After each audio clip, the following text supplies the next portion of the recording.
Good morning students, चलिए शुरू करते हैं क्लास 12 का चैप्टर नंबर 13 प्रोबेबिलिटी। तो प्रोबेबिलिटी क्या होती है बेटा? हमारी प्रोबेबिलिटी का मतलब होता है चांसेस। प्रोबेबिलिटी को हम पी से डिनोट करते हैं चांसेस, यानी किसी चीज के होने के या ना होने के चांसेस, उसको हम क्या बोलते हैं?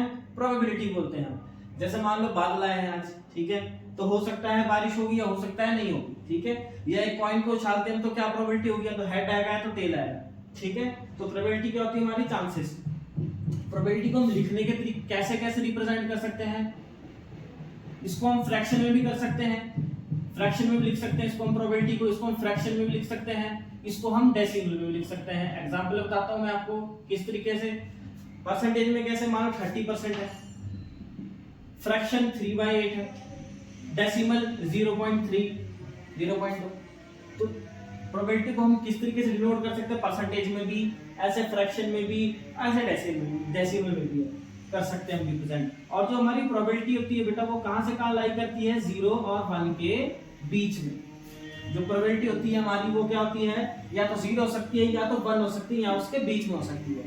नेगेटिव नहीं हो सकती हमारी प्रोबेबिलिटी, ना ही 1 से बड़ी हो सकती है, ठीक है। तो यानी प्रोबेबिलिटी को हम ऐसे लिख सकते हैं, क्लोज इंटरवल में कैसे लिखेंगे? 0 1 ऐसे लिख सकते हैं इसको हम।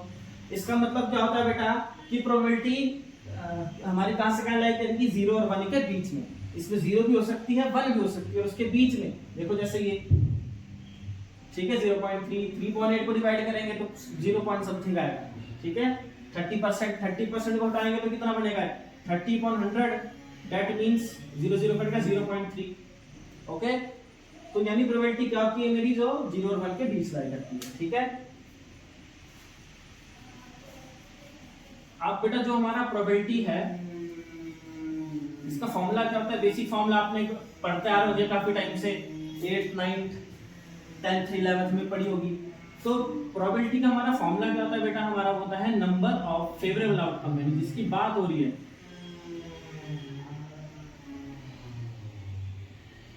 Number of favourable outcome upon, नीचे क्या था बेटा मेरा? Total number of outcomes. नीचे क्या था बेटा मेरा? टोटल नंबर ऑफ आउटकम्स, ठीक है। ये मेरा प्रोबेबिलिटी का फॉर्मूला आता है। क्या होता है? नंबर ऑफ फेवरेबल आउटकम, यानी जिसकी बात हो रही है, upon total number of outcomes, ठीक है। एक और होता है हमारा probability of event plus probability of not event. इन दोनों का सम कितना होता है बेटा मेरा? 1। कितना होता है? 1। मान लो एक एग्जांपल देता हूं मैं, कोई एक इवेंट है, उसके इवेंट होने की प्रोबेबिलिटी दे रखी है मेरे को 0.4। अब उसके ना होने की प्रोबेबिलिटी पूछ ले मुझे, यानी मुझे पूछ ले प्रोबेबिलिटी ऑफ नॉट इवेंट की, जो पॉसिबल नहीं है, ठीक है। तो वो फाइंड करना है। तो वो क्या होगा हमारा? वो कैसे निकाल लूं मैं? Probability of event plus probability of not event, इनका सम कितना होता है? 1। प्रोबेबिलिटी ऑफ इवेंट डाल दो 0.4, यहां पे वैल्यू डाल दी, तो नॉट इवेंट की कितना आ गया? 1 माइनस 0.4, दैट मींस 0.6, ठीक है बेटा। तो ये आ गया मेरा एक वो दिए, ठीक है।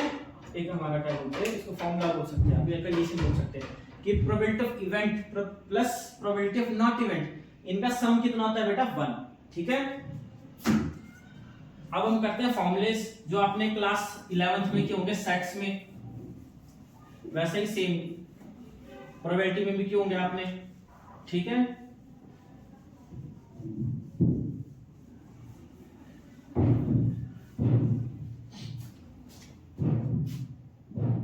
ठीक है, फॉर्मूला क्या होता है हमारा? Probability of A union B, वो किसके इक्वल होता है बेटा मेरा? वो होता है probability of A plus probability of B minus probability of A intersection B, ठीक है। ये फॉर्मूला आपने पढ़ा है 10th 11th में पढ़ा होगा, ठीक है। और उसमें सेट्स चैप्टर में पढ़ा था। बस वहां पी की जगह क्या आता था? एन, यानी नंबर ऑफ एलिमेंट्स। यहाँ पे पी आ गई, प्रोबेबिलिटी आ गई। इसका उल्टा अगर हम आपको प्रोबेबिलिटी ऑफ इस तरीके से निकालना हो, ए इंटरसेक्शन बी, तो क्या हो जाएगा? Probability of A plus probability of B minus probability of A union B, मतलब इंटरचेंज हो जाएगी वैल्यू, ठीक है। तो ये हमारा फॉर्मूला होता है हमारा, ठीक है। ओके, अब अगला करते हैं हम conditional property, conditional probability, sorry, conditional probability. ये क्या होता है बेटा हमारा कंडीशनल प्रोबेबिलिटी। क्या होता है बच्चों, कंडीशनल प्रोबेबिलिटी का क्या मतलब होता है, जब दो इवेंट एक दूसरे के ऊपर डिपेंडेंट करते हैं, उनकी कंडीशन एक दूसरे के ऊपर डिपेंड रहती है। यानी मान लो एक प्रोबेबिलिटी इवेंट ए दे रखा है, प्रोबेबिलिटी ऑफ ए कुछ भी दे रखी है मान लो, ठीक है, प्रोबेबिलिटी बी दे रखी है कुछ भी, ठीक है। हमें निकालना है probability of A upon B. Conditional probability का मतलब क्या होता है, अगर ए में कुछ भी छेड़खानी हरकत होगी, कुछ भी चेंजेस आएंगे तो वो बी के ऊपर भी रिफ्लेक्ट करेंगे। अगर बी में आएंगे तो वो बी में कोई चेंजेस आएंगे तो वो ए में भी रिफ्लेक्ट होंगे उसके चेंजेस। इसका मतलब होता है बेटा हमारा कंडीशनल प्रोबेबिलिटी। तो इसका फॉर्मूला क्या होता है मेरा, यानी इसको हम ऐसे लिखते हैं ए अपॉन बी, ठीक है। तो वो क्या होगा हमारा, किस दो इवेंट की बात की गई है, ए और बी की, तो उन्हीं दोनों का क्या आ जाएगा, इंटरसेक्शन। क्या आ जाएगा, इंटरसेक्शन। इंटरसेक्शन होता है ये बेटा, इसका मतलब होता है कॉमन एलिमेंट, पढ़ा होगा आपने, ठीक है, सेट चैप्टर में, ओके। अपॉन नीचे जो भी एलिमेंट रहेगा उसकी प्रोबेबिलिटी, ओके बेटा। अगर probability of A upon B की कंडीशनल प्रोबेबिलिटी निकालने को बोल रखी है तो क्या हो जाएगा, probability of A intersection B upon probability of B. अगर मैं से उल्टा पूछ लिया, मान लो अगर मुझसे पूछ लिया प्रोबेबिलिटी ऑफ बी और कंडीशनल प्रोबेबिलिटी बी अपॉन ए पूछ लिया, तो ये तो सेम ही रहेगा, यानी जो भी दो सेट दे रखा होगा उनका इंटरसेक्शन अपॉन जो भी नीचे होगा यहाँ पे एलिमेंट वही यहाँ पे आ जाएगा। ए नीचे है तो क्या प्रोबेबिलिटी ऑफ ए हो जाएगी, अगर यहाँ बी होगा नीचे तो प्रोबेबिलिटी ऑफ बी, ठीक है। ये हमारी कंडीशन होती है, मतलब ये फॉर्मूला होता है कंडीशनल प्रोबेबिलिटी का, ठीक है।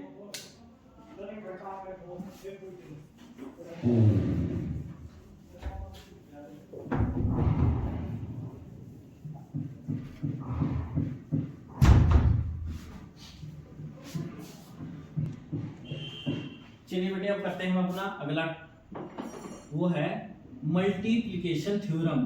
क्या पूछ रखी अगले, क्या हमारा मल्टीप्लिकेशन थ्योरम, ठीक है।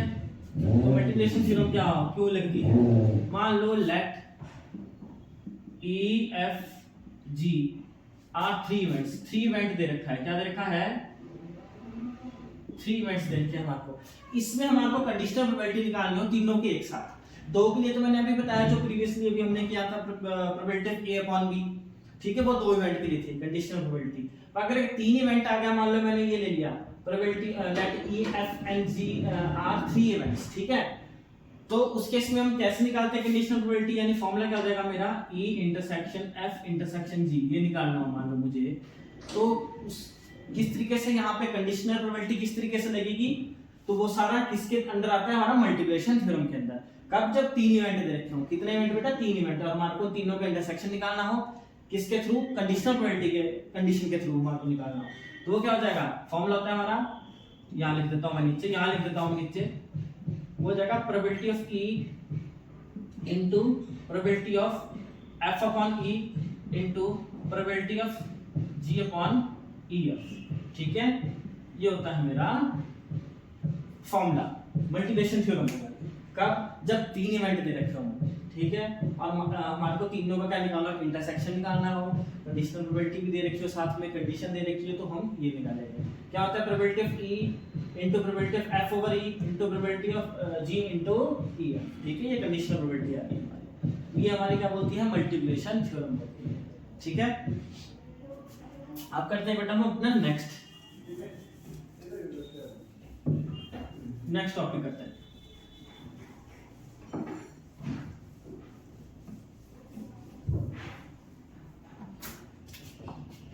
फिर है बेटा हमारा इंडिपेंडेंट इवेंट।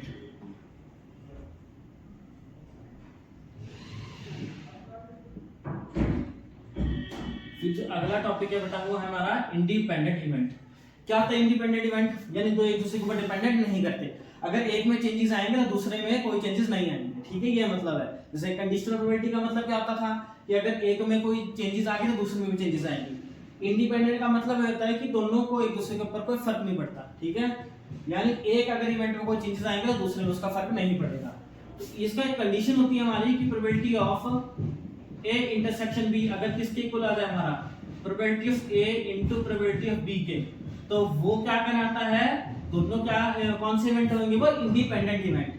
कब, अगर probability of A intersection B किसके इक्वल हो जाए, probability of A into probability of B के इक्वल हो जाए बेटा, तो वो क्या हो जाता है हमारा इंडिपेंडेंट इवेंट।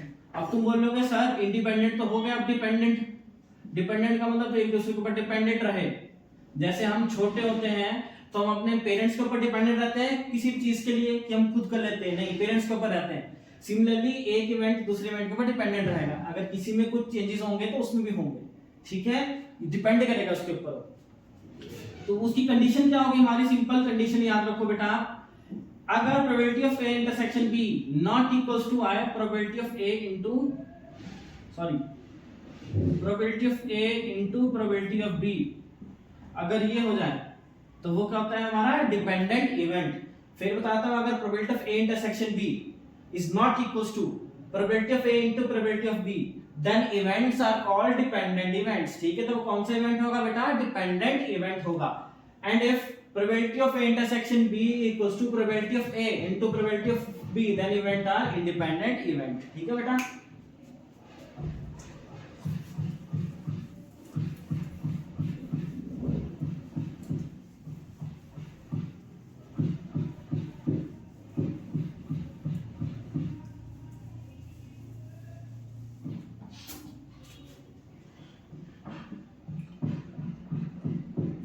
फिर आ गया बेटा मेरा अगला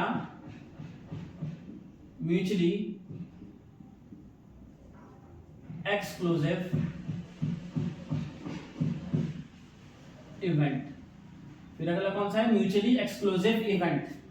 ठीक है, ये क्या होता है, अगर probability of A intersection B equals to null या फिर फाई, यानी दो इवेंट है हमारे ए और बी, उनके बीच कुछ भी कॉमन नहीं होगा, तो वो क्या होगा बेटा हमारा mutually exclusive event.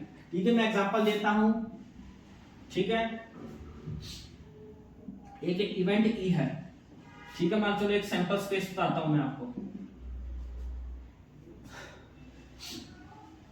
Sample space के अंदर मेरे एलिमेंट है 1 2 3 4 5 6, ई के अंदर इवेंट है बेटा 1 2 3, तो प्रोबेबिलिटी ऑफ ई कितनी हो जाएगी, कितनी जाएगी, क्या बोलते हैं, कितने एलिमेंट्स है 1 2 3 अपॉन टोटल सैंपल स्पेस से कितने एलिमेंट है 6, तो कितना हो जाएगा 1/2, कितना हो जाएगा बेटा ये हमारा 1/2। ये आगे प्रोबेबिलिटी इसकी कटिंग करके, ठीक है। एंड एक एफ इवेंट है, उसके अंदर एलिमेंट है आगे मान लो 4 5 एंड 6, तो प्रोबेबिलिटी ऑफ एफ कितनी हो जाएगी बेटा मेरी, ये भी हो जाएगी 3.6 1/2। बट अगर मैं यहाँ पे निकालूं ई इंटरसेक्शन एफ, क्या इसके अंदर कोई एलिमेंट आएगा, इसके अंदर 1 2 3 है, इसके अंदर 4 5 6 है, कुछ भी कॉमन नहीं है, तो ये क्या आ जाएगा हमारी 5 आ गया, तो प्रोबेबिलिटी भी कितनी हो जाएगी इसकी हमारी 5 हो जाएगी। तो वो कौन सा केस होगा बेटा हमारा, म्यूचुअली एक्सक्लूसिव इवेंट। कौन सा होगा, म्यूचुअली एक्सक्लूसिव इवेंट, यानी जब probability of A intersection B null, यानी उन दो इवेंट के बीच कोई भी कॉमन एलिमेंट ना हो या आउटकम कोई भी कॉमन नहीं हो, तो वो क्या होता है mutually exclusive event. Venn diagram के थ्रू भी कर सकते हैं हम, मान लो एक ही इवेंट ए है और ये है बी है, अलग अलग है, इनके बीच कुछ भी कॉमन नहीं है। कॉमन कब होएगा, मान लो मैं इसको ऐसे बढ़ा दूं, कॉमन आ गया ना ये पार्ट, इंटरसेक्शन कॉमन, तो ये कॉमन होगा।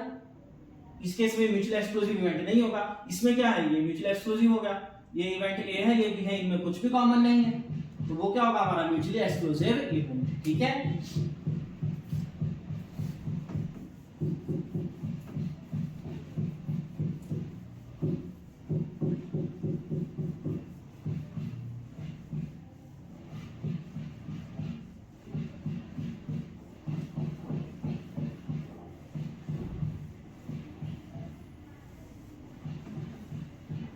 ठीक है, मैं आपको एक बार कार्ड्स का भी बता देता हूं थोड़ा सा। ठीक है, टोटल कार्ड्स कितने होते हैं बेटा मेरे पास, कार्ड्स होते हैं मेरे पास 52। कितने कार्ड्स होते हैं 52 प्लेइंग कार्ड्स। ठीक है, उसमें से 26 होता है रेड, 26 क्या होता है रेड हाफ, और 26 क्या होता है बेटा मेरे पास ब्लैक, क्या होते हैं ब्लैक। फिर आता है हमारा फेस कार्ड, जिसके अंदर शक्ल बनी होती है, वो कितने होती है, कौन कौन से जिसमें शक्ल बनी होती है जे क्यू के, वो कितने होते हैं 12। कितने होते हैं 12 कार्ड्स, उसमें से 6 होते हैं हमारे रेड और 6 होते हैं बेटा मेरे पास ब्लैक। ठीक है, फिर आते हैं हमारे नॉन फेस कार्ड, जो फेस कार्ड नहीं होंगे। नॉन फेस कार्ड कितने होंगे? टोटल 52 कार्ड्स, उसमें से 12 फेस कार्ड, तो कितने हो गए? 40। ठीक है। ईच कार्ड रिपीट 4 टाइम्स, हर कार्ड कितनी बार आता है?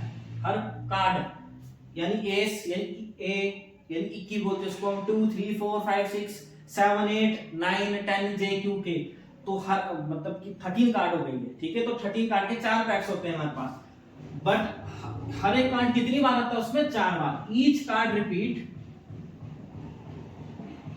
4 टाइम्स, यानी हर कार्ड कितनी बार आता है? 4 बार। उसमें से वो हमेशा 2 होगा रेड कलर का और 2 होगा बेटा वो ब्लैक कलर का। ठीक है बेटे, ये हो गया। अब थोड़ा सा और बताता हूं मेरे पास कितने पैक्स होते हैं एक बार। ठीक है, तो ये समझ के टोटल कार्ड्स कितने होते हैं? 52, उसमें से हाफ 26 रेड होते हैं, 26 ब्लैक। फिर होता है फेस कार्ड यानी तस्वीर वाला पत्ता, यानी जिसके अंदर मुंह होती, शक्ल होती बनी हुई, जे क्यू के, इसको बोलते हैं हम क्या बोलते हैं? क्वीन, किंग और शायद वजीर, इसको वजीर होता है ये हमारा, जैक बोलते हैं इसको, हाँ जैक बोलते हैं। ठीक है, तो ये कितने कार्ड्स होते हैं? 12। ठीक है, कैसे मैंने बताया आपको, देखो हर कार्ड कितनी बार आता है? 4 बार, तो 4 ये होंगे, 4 ये होंगे, 4 ये होंगे, 4 4 4 कितना होगा? 12। ठीक है, उसमें से आधा रेशियो हमेशा रेड का होता है और आधा ब्लैक का होता है, तो 12 का आधा कितना होता है? 6 red and 6 black. Non face card यानी जिसमें शक्ल नहीं बनी होगी वो कितने होंगे? 40। हर कार्ड 4 बार आता है, 2 बार रेड और 2 बार ब्लैक। अब मैं आपको बताता हूं इसमें जो हमारे पास 4 सूट्स या पैक्स बोलते हैं कौन कौन से होते हैं वो। ठीक है, वैसे ये चीजें सब आपको 10th क्लास में बता दी जाती है। ठीक है, या उससे पहले मेरे पास कितने पैक्स होते हैं? 4 पैक्स भी बोल सकते हैं, इसको हम सूट्स भी बोल सकते हैं। ठीक है, हर एक पैक और सूट में होते हैं 13 कार्ड्स। कितने होते हैं? ये हमारी हार्ट, ये होता हमारी हार्ट शेप का, और ये होता हमारा डायमंड, डायमंड बोलते हैं इस शेप के पत्ते को। ये दोनों होते हैं रेड कलर के। किसके कलर के होते हैं? रेड कलर के। ठीक है, कहां से स्टार्ट होंगे? 1 2 3 ऐसे अप टू के, ये भी के, ये भी 13 बेटा, ये भी कितने होंगे? 13। ठीक है, फिर हमारे आते हैं, ये होता है हमारा कलर बोलते हैं इसको, ब्लैक कलर का होता है ये। ठीक है, और एक होता है, ये होता है बेटा हमारा स्पेड बोलते हैं इसको हम, इस शेप का कार्ड होता है। ठीक है, इसको बोलते हैं हम स्पेड। इसके भी कितने कार्ड्स होंगे? 13। ये एस होता है 2 3 अप टू के, किंग तक, के तक 13 कार्ड्स। 13 13 13 13 13 4 जा 52। ठीक है, मैंने बोला 26 रेड कार्ड होते हैं, देखो 13 ये 13 ये 13 प्लस 13 26। सिमिलरली 26 यहाँ पे रेड, उसके मतलब ब्लैक कलर के। हर कार्ड कितनी बार आता है? 4 बार, 2 2 4, 2 उसमें से रेड होते हैं, 2 ब्लैक होते हैं। ठीक है, एक इस शेप का आएगा, एक इस शेप का होता है, एक इसका और एक इसका। ठीक है, तो आपको बेटा होप सो आपको ये क्लियर हो गया कार्ड का, और जितनी हमारी प्रोबेबिलिटी की इंट्रोडक्शन थी, ठीक है, आपको क्लियर होगी। अभी जो इसमें आगे एक्सरसाइजेस में आएगी, बेस थ्योरम आएगी, टोटल थ्योरम होगी हमारी, उसके लिए आपको इंट्रोडक्शन जो अब जब हम वो एक्सरसाइज करेंगे तभी दूंगा। ठीक है बेटा, थैंक यू।